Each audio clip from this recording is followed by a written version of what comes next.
Alright, this is Jeep Update 51, and 51 I'm going to take my new motor. I'm very excited about this motor, and we're going to try to start building the drivetrain out. So I say we because my buddy Matt is coming over to help with this. This is new territory for me. I've never done anything like this before, and certainly he could do it in his sleep. That's how many times he's done builds like this and assemblies like this. So he's coming over to help. We'll be here in a few minutes, and we hope to get the motor and the transmission or the transmission mounted to the motor. So in order to do that, we have to take off the flex plate that came with the motor. We got to put the flywheel, the new flywheel on for the clutch. We have to put the clutch on, and then the bell housing, and then of course the transmission can go in after that. So let's see how far we get.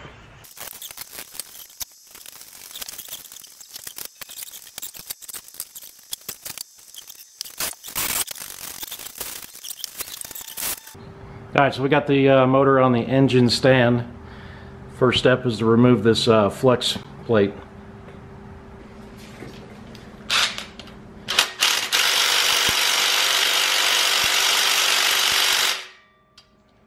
Not a good start.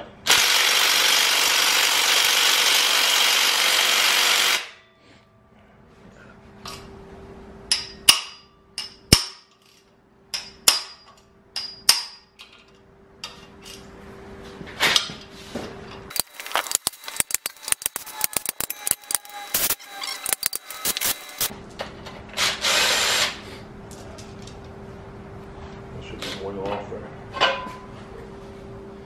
One flex plate. Alright, we got the flex plate off. 6 bolts on the back, pretty stubborn. And now we're going to put on the flywheel.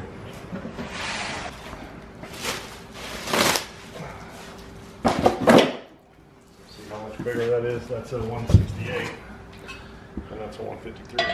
So 168 tooth versus 153. 153.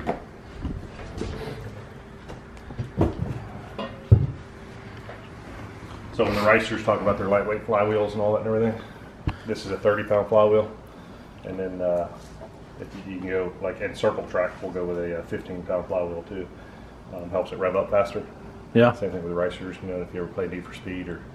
No, I never played any of that. You know, one of the upgrades is a lightened flywheel because it helps it rev quicker, but a heavier one is better for low RPM because it keeps it spinning right. Okay. Chugging along. Did not know that. Yep. Okay, so got our pilot bushing. All right, so that will go in the back over there. All right, and then the clutch or the input shaft of the transmission rides on that to support it. Say that again. The input shaft of the transmission goes in there and that supports it. Okay. So, you know, the clutch rides across there. Automatics don't need that because the torque converter goes in that hub, but that's required for a manual. One-piece seal, late model block, roller block. That's what they mean when they say one-piece and two-piece seal. The old style were split. This is the one-piece seal, so you got a total seal around there, so it gets rid of the old notorious small block Chevy leaking rear main seal. Yeah. That's a good thing, right? That's a great thing.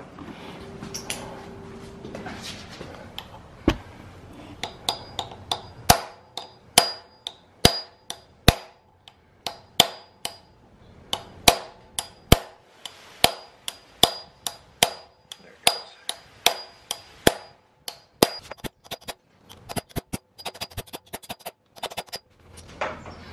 All right, there she is. These are ARP flywheel bolts. There's the part number right there. Comes with its own fastener assembly lube. Put a little bit on the threads and we're going to get that thing mounted.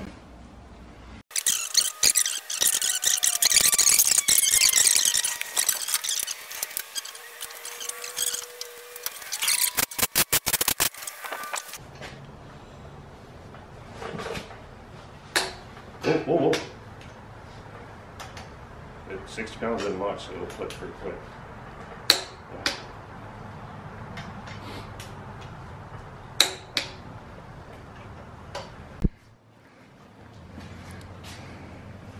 Alright, so the clutch is on the back of the motor. And help me out, Matt. These are the discs in here. Yep. And this was the alignment tool right here. Yep. And we got that mounted in there, and then this pulls right out once you put the pressure plate on. Everything torqued down? Everything torqued down, 35 pounds. One clutch mounted. What's next? Bell housing. All right, one bell housing coming up. All right, so we got the clutch fork installed, throwout bearing, and this one has an adjustable pivot for the clutch fork, so we'll mount that on and then we'll adjust the clutch fork. And the hydraulic clutch just activates and deactivates the clutch. What am I trying to master say? cylinder and slave cylinder pushes that. So it pushes that and it activates and deactivates the clutch. Yeah. Pilot throwout bearing, sorry, pushes on these, so when you push the clutch, it shoves those springs down, and that's what releases the clutch. Okay, makes sense. So you got your alignment tabs here and here, and on the block, so it just goes right on like that.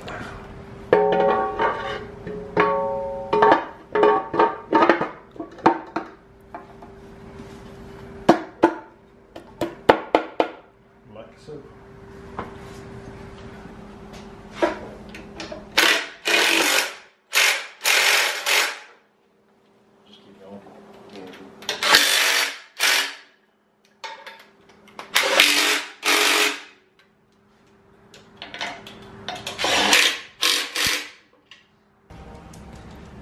All right, there's the new transmission, AX15 5-speed manual, brand new. Looks really good. Okay, so this is our first problem that we found. We got the bell housing on the clutch. You saw that in the video. We've got the bolts here that mount the transmission to the bell housing. And I'm going to take one of these out and show you what the issue is. All right, so here's my AX15 transmission, and this adapter right here is the adapter that allows it to mate up to a GM bell housing, because it's a Chrysler transmission. It's a Jeep transmission. So there's two problems here. One is that the holes that mount the transmission are threaded, and the other one is that the top bolt holes, and I'll show them to you here in just a minute, the bolt holes on the adapter interfere with the housing of the transmission. So let me show you that. So right there you can see that the bolt hole is threaded, and then you can see how a bolt, I can't even get a bolt in there because the housing of the transmission interferes with the path of the bolt. All right, so that's a problem, and that's not going to allow us to install the transmission.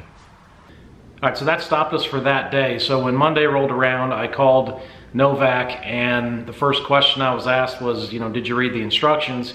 And I said I didn't get any instructions, and I had no instructions in my transmission box or anything. So they sent me the instructions, I printed them out, and instantly the question was resolved. So clearly states in the instructions that you have to drill out the holes in the bell housing and bolt the transmission in from the inside of the bell housing to the adapter. So that's kind of what I thought it would be, even though my first focus was on the adapter and doing something to the transmission housing to make that bolt fit.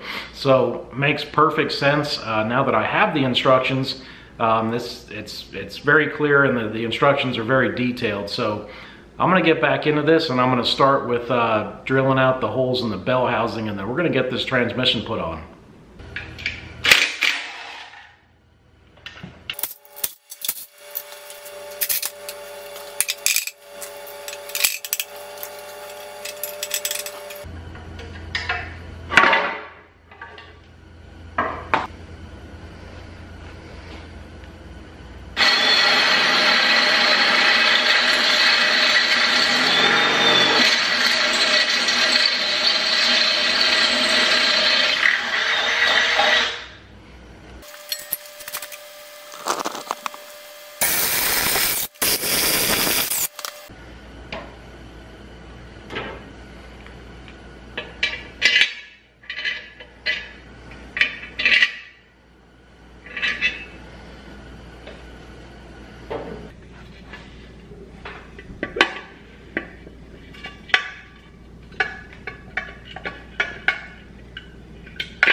All right, so I got the bell housing drilled out, and I got the bell housing obviously mounted to the transmission. And the next step in the process, per the instructions that are right there that I didn't have before, is this adjustable throwout bearing.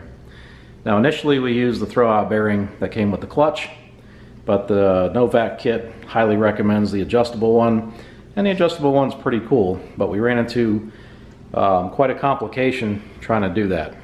So helping John work on his Jeep project here, and being that we're not doing just straight Chevrolet to Chevrolet, we got some adapters and some different products going together. Like John said, we're setting up this really cool piece. Been doing this for a long time and never used an adjustable throwout bearing, and I can see why now, why they recommend using it. You can dial in the distance from your clutch fork to your clutch diaphragm, and Novak recommends between 1/8 of an inch and 1/4 of an inch, so that allows you to do that. So we got the clutch on, we're doing all that, like John said, mounting the bell housing. We're trying to put the transmission onto the engine, and we are fighting it, and it will not, the input shaft of the transmission will not line up to the pilot bushing. We fought it, we pulled it off, took the clutch assembly completely back off. We made sure that our pilot bushing was driven in as far as it could bottom out, and we also made sure it wasn't mushroomed. So we did find that it had ever so slightly mushroomed in a little bit to keep the input shaft from sliding in, even though we were careful not to do that. So we filed that a little bit, got the input shaft sliding on, put the clutch assembly back on together, every time using our clutch alignment tool, 1 1/8, 10 spline clutch. And again, we could not get it to go together. So I don't know how we came across this, John, but at one point we said, let's take the bell housing off, slide the transmission on with the clutch, and use that as the clutch alignment and see if that helps us. And lo and behold, it worked.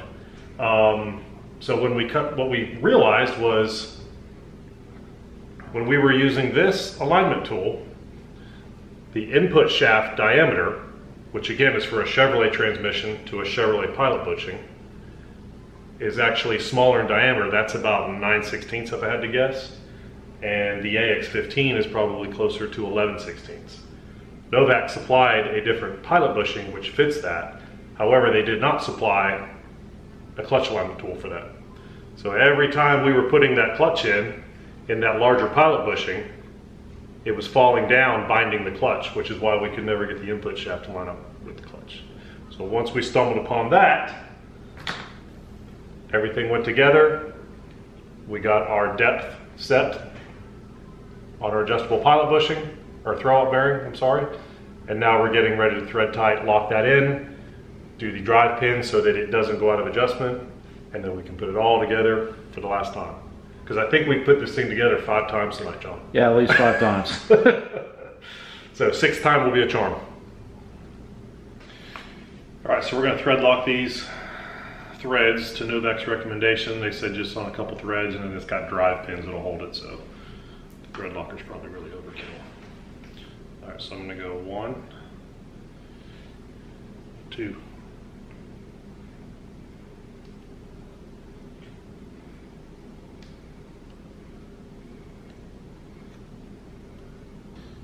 All right, so we got the thread locker on there. Now we're going to roll these, or put these roll pins in here that will lock the assembly in place. I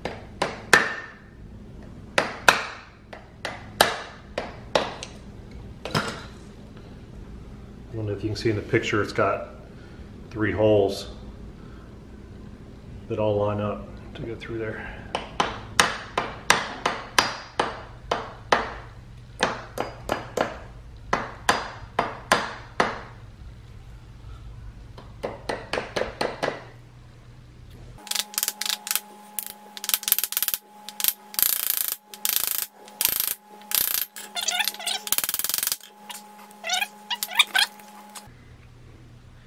All right, so that's what it looks like with 1 pin driven in, and that will hold it in place.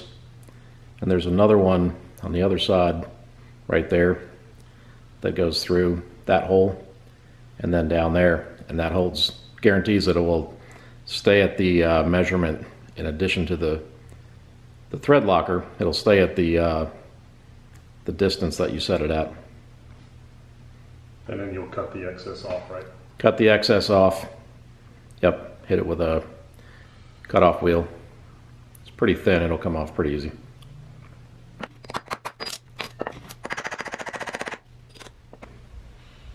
All right, so we got the pins in. Got that locked in place. Just snipped them off. Cut them off, I think we'll be okay. All right, we're about to finally get the transmission mounted to the motor. Should have done this about, what, 3 hours ago? It should have been? Yeah, it should have been about 3 hours ago. But it's okay. We know it's right.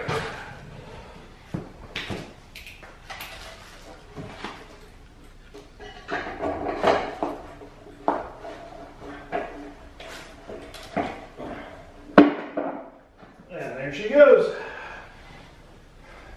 Finally. It should have been that easy from the start. All right, so we finally got the transmission put on, and I will tell you two key learnings from doing this. One is ask for instructions if you don't get any, and I didn't know to ask for instructions, and I really thought we'd be able to figure it out. Probably could have made a guess, educated guess, and said, hey, let's drill out the bell housing and come in from the backside.